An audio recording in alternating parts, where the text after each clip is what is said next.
Imagine this.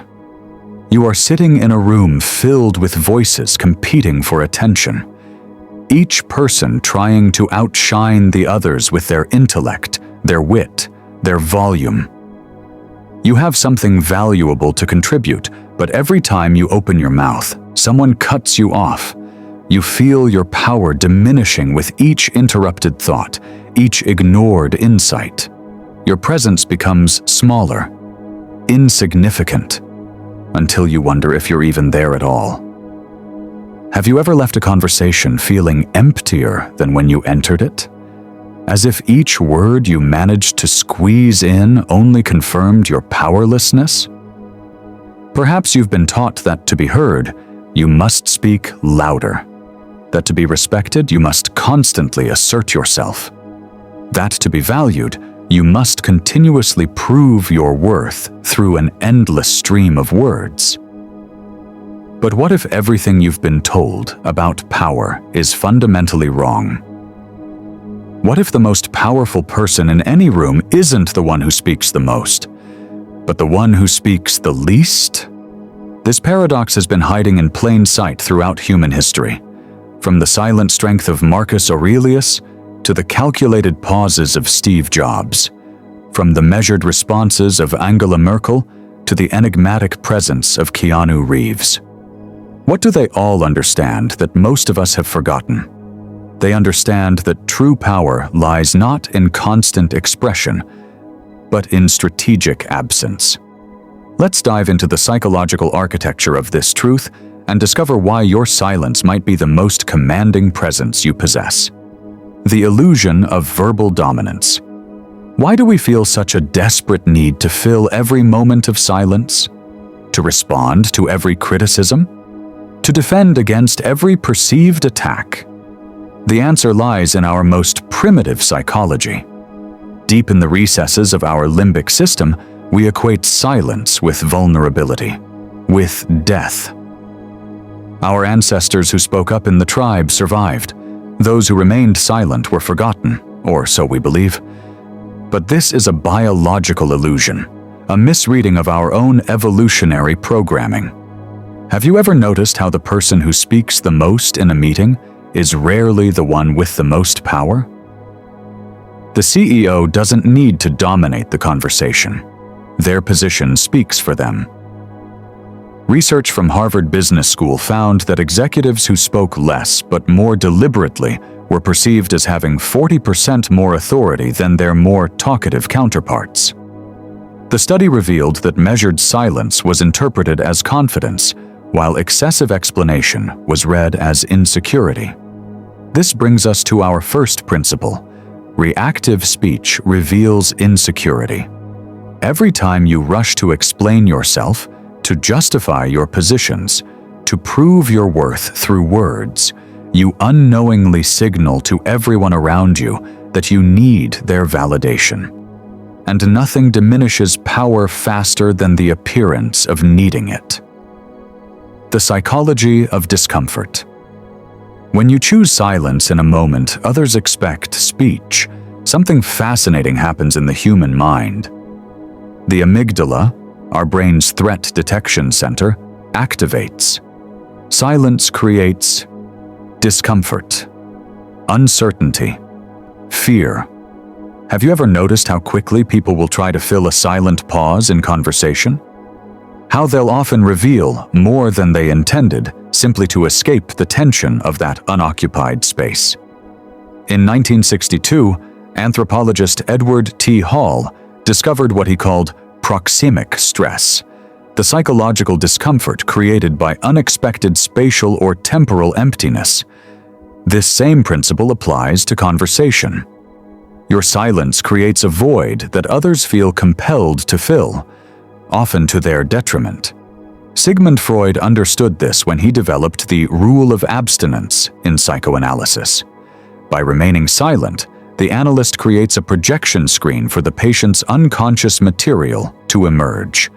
The silence doesn't just allow truth to surface, it demands it.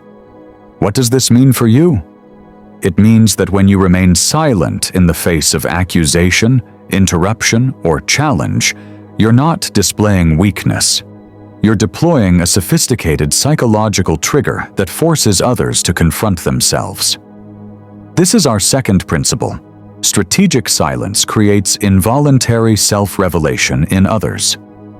When someone expects your defensive reaction and receives calm observation instead, they face their own projections, assumptions, and insecurities. They fight ghosts of their own creation. The authority of restraint. Throughout history, those who mastered selective silence have wielded disproportionate influence. Abraham Lincoln was known for his long pauses before responding to complex questions. When pressed for an immediate answer, he would simply say, "I am not bound to win, but I am bound to be true." Then, silence. His restraint became his trademark. Winston Churchill, famous for his oratory, was equally skilled in strategic silence. During the darkest days of World War II, when bombarded with questions about British chances of survival, he would sometimes only say, "We shall see." 3 words, then nothing. His restraint created an aura of unshakable confidence. Have you ever wondered why some people command attention the moment they enter a room, while others can speak for hours and leave no impression?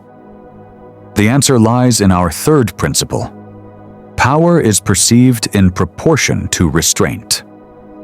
A study published in the Journal of Personality and Social Psychology found that individuals who used fewer words but spoke with more definitive language were rated 60% more influential by their peers compared to those who used more words to express the same ideas.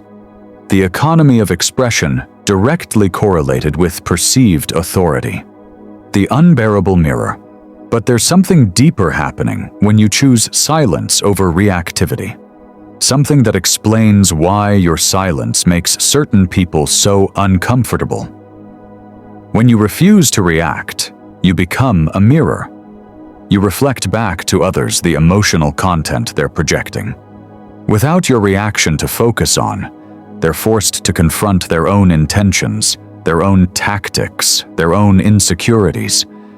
For manipulators, this is unbearable. Have you ever noticed how an angry person becomes even angrier when you don't match their emotion?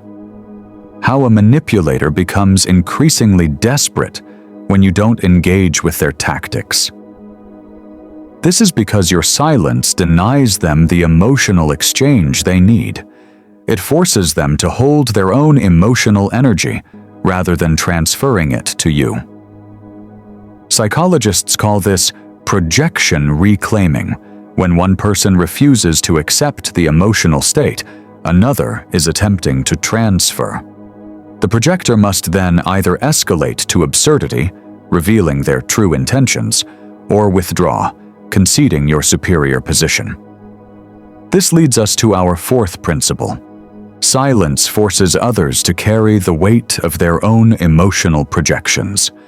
When you remain silent in the face of aggression, interruption, or manipulation, you're not just protecting yourself, you're creating a psychological mirror that reflects others back to themselves. And there is no more powerful position than holding the mirror. The selective power of words. Yet this doesn't mean you should never speak. Quite the opposite. It means your words should become rare jewels, valuable precisely because of their scarcity. Consider the power of the person who speaks only once in a meeting, but whose single statement changes everything. Their words carry weight because they aren't diluted by constant expression. The ancient Spartans understood this. They were famous for their laconic speech, brief to the point of abruptness. When Philip of Macedon threatened, "If I enter Laconia, I will raze Sparta to the ground," the Spartans replied with a single word: "If." Philip never invaded.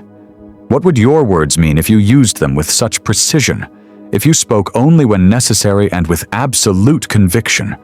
This brings us to our final principle. The fewer words you use, the more weight each one carries.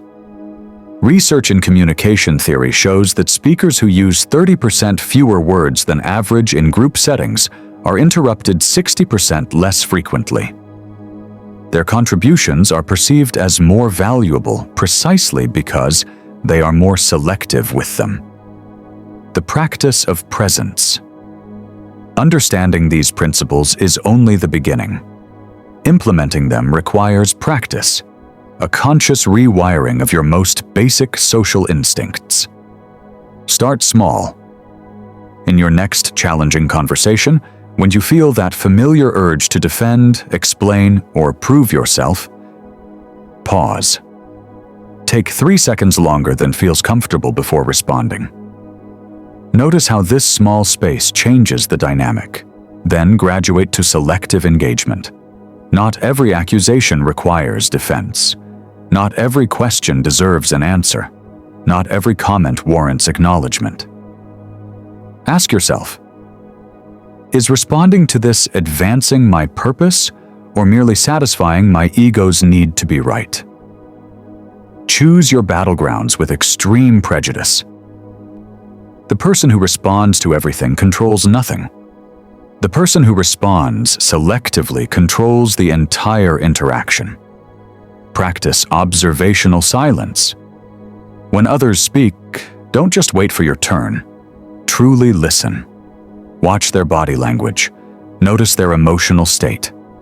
Gather information that will make your eventual words, when you choose to speak them, devastatingly precise. And finally, embrace the power of the unexpected pause. When asked a difficult question, don't rush to fill the silence. Let it linger. Let it grow. Let it become pregnant with possibility before you deliver your response. Remember this. In a world of noise, silence is the ultimate disruption. In a sea of reactions, non-reaction is the ultimate power move. The truth is not that silence is stronger than words. The truth is that silence transforms your words into something altogether more powerful, more commanding, impossible to ignore.